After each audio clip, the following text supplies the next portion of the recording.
Hi, Aggies. Happy picnic day from the Cal Aggie Alumni Association. I'm here to introduce you to one of our alumni from the class of 2005, Nancy Wong, who is going to do an origami demonstration.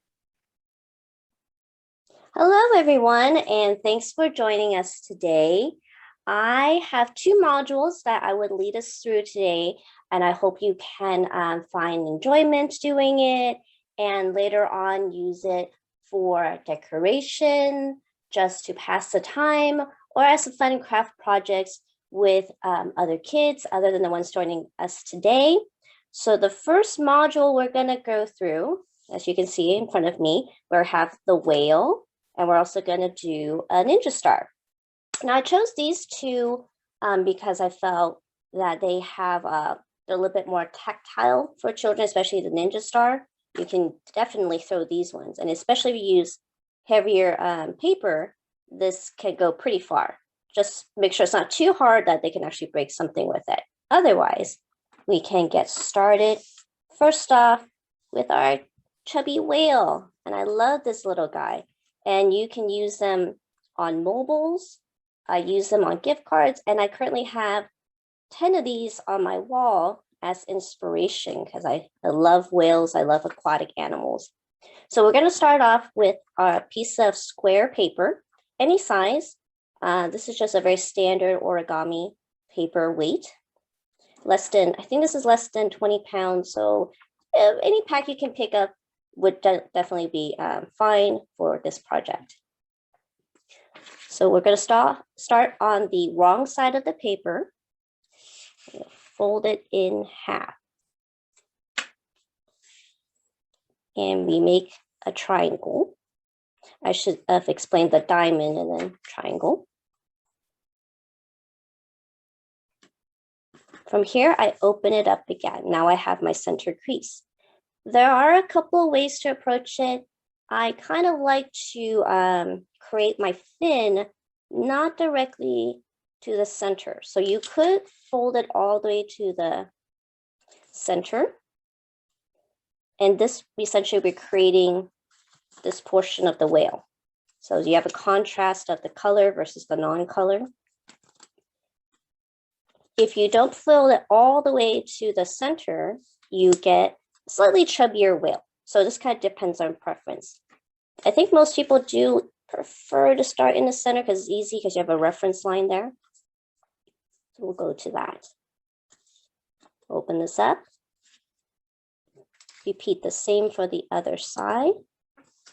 Now we have our two crease lines to help us make the fin that will go right down here. I flipped it upside down this way, so it's easier to see what happens next. So this would be the slight difficulty part of creating this fold, because you want to push them together. Now you have a little fin, and you want to make sure that it matches at this point. Go ahead and fold it down. So do you see that? I'll pull it up closer. And again, I'm opening it up. Okay, and there's our fin. Well, congratulations, it's already 50% of the way there.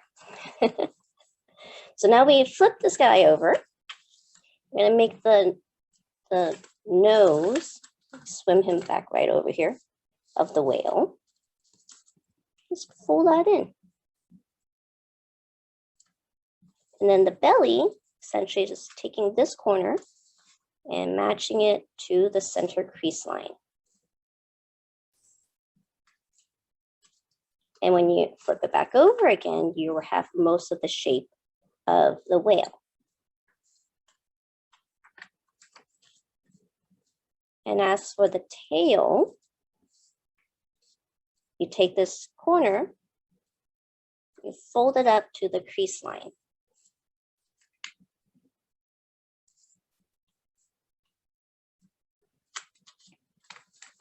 And you check if that's the shape you want.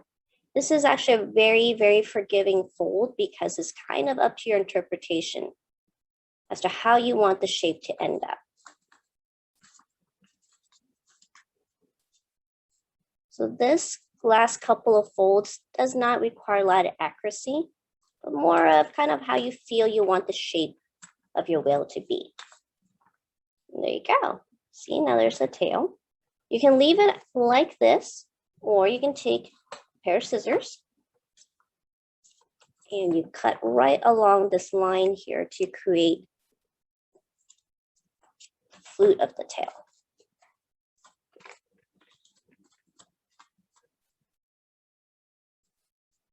And there's my little tail. So that was a little too fast. Open it back up again. We cut right down the center line. Fold it down. And if you want to make the fin a bit more pronounced, you can also change the angle of it. And again, there's no need for accuracy with this type of fold. You can put the fin in any direction you want. And there's our first little chubby whale. This one to me looks kind of more like a blue whale because of the extra, I don't know if you call it a gullet, but the underside of it, right? The bigger part where they bring in the krills. And that's our whale.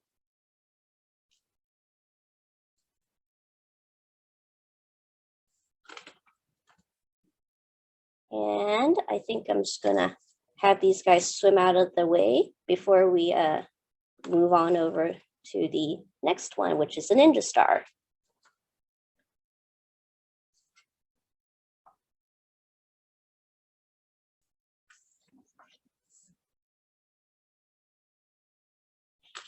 Before we continue this one, I was gonna come up with small fun thing about whale because I was doing a lot of thinking of the times we're in, and origami always helps me reflect. And I think I found or did a little research with my kids. We were just looking at our whale books. And the whales to us, or in symbolic, was a symbol of growth and creativity. And so for the times that we're in, it's actually a really good reminder. That's why I have them on my wall right now as like little modules to remind ourselves to be growing and to be inspired and creative.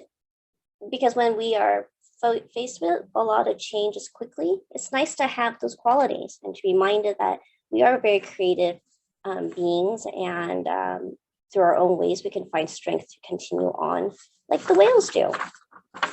So the next one is, quickly jumping into it, the ninja star. Bring this guy in. And this requires one piece of paper, but we're going to split it in two. So that's why I folded this in half. I'm just going to cut right on that crease line.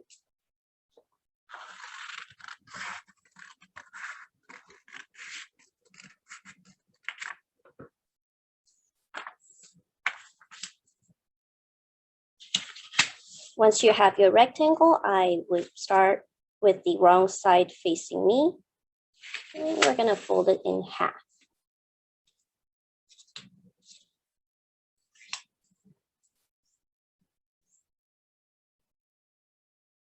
I will do the same for this one,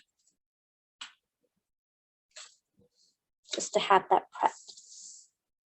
Okay, so this part is not super crucial whether you start with the open end facing away or towards you. I just prefer to have it facing towards me because that's just what I was used to. So I take this corner and I match this edge to the bottom edge.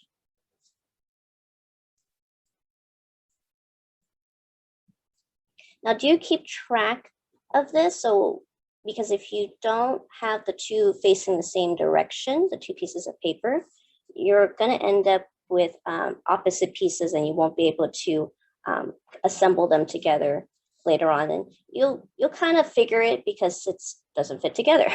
You'll find out. So you can do both of them together just to keep things on the same step. or just, I always keep things to the right because I'm right-handed, so I always do the right side first.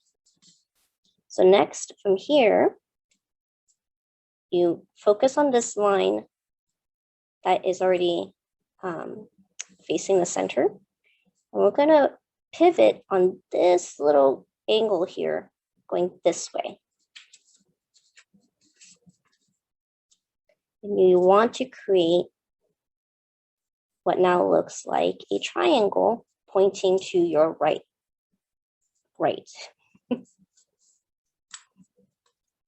And to check the crease, you can flip it over. Should be right down the center. So it looks like that. Bring it a little closer.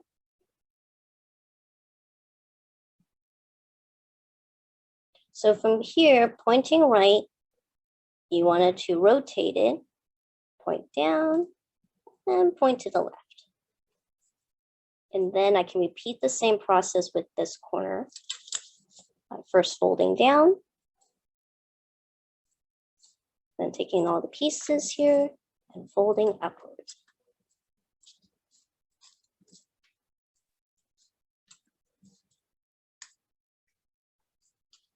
So now you should have a shape that looks like so.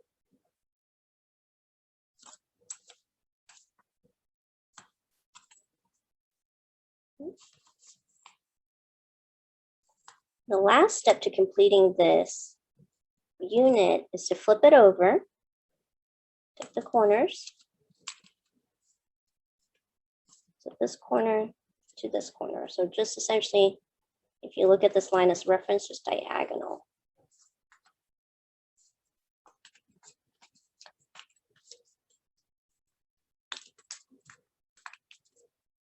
So this fold takes a little bit more accuracy, but since they're fairly straightforward, I don't think you should have too much difficulty with it.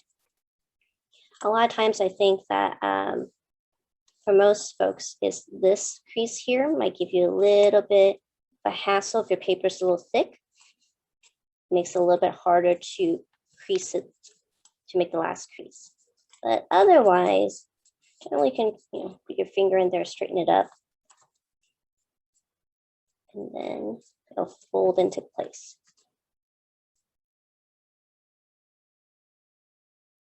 Now you have a pretty good looking rhombus. So do that with this other piece. This time I'm going to go a little faster.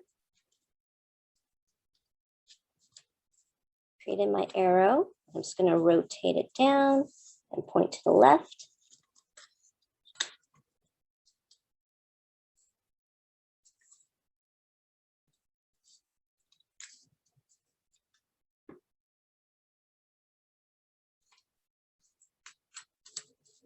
Turn it over. I'm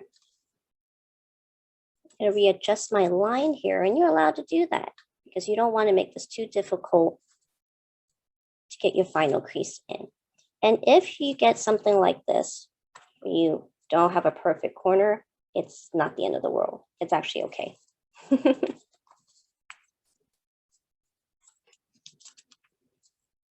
Okay, so now we have our two completed unit, little rhombuses. Huh, I should probably look that one up. Rhombuses.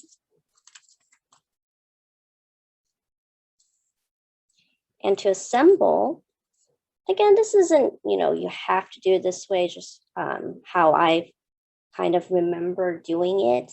And it's been easy for me to keep things visually structured. So I like to put one vertical down. I mean, you could do horizontal, doesn't really matter. Vertical, and the next one goes right on top like that. So to begin assembly, pick any of these little guys, center it.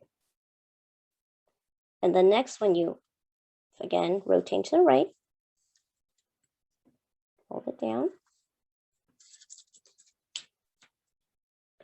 And when you get to the last corner, you just take this and you tuck it into this little pocket here that you've already created.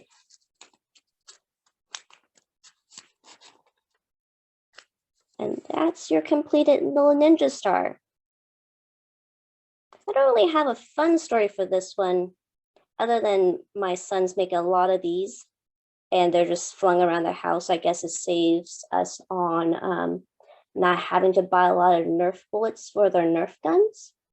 I think little boys in general loves projectiles. So this is a great way to recycle any scrap paper that comes in the mail. Magazine paper, we've used wrapping paper, gift wrapping paper. Again, if you wanted to make this thicker or stronger, you can, this one's made out of scrapbooking paper, so it's a little heftier.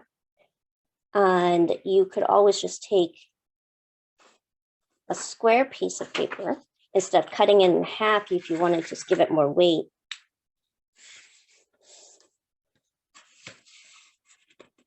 You just fold it into a quarter before you start the rest of the steps. So you can have 2 pieces of square paper. I generally find having 2 pieces of rectangular paper is already enough. So I don't feel like they need that heavy or pointy of a star. Anyways, that is pretty much it for today's presentation. I hope you enjoyed our quick information, a couple of tidbits. It wasn't too difficult, but I think these are fun folds for the family that you can start and enjoy origami. There are multitudes of available modules you can find online. I personally still prefer buying books. There are a lot of hidden gems out there, and there's really no one right way to do it once you get started, and you'll develop your own habits and ways of folding. So thank you very much for joining us.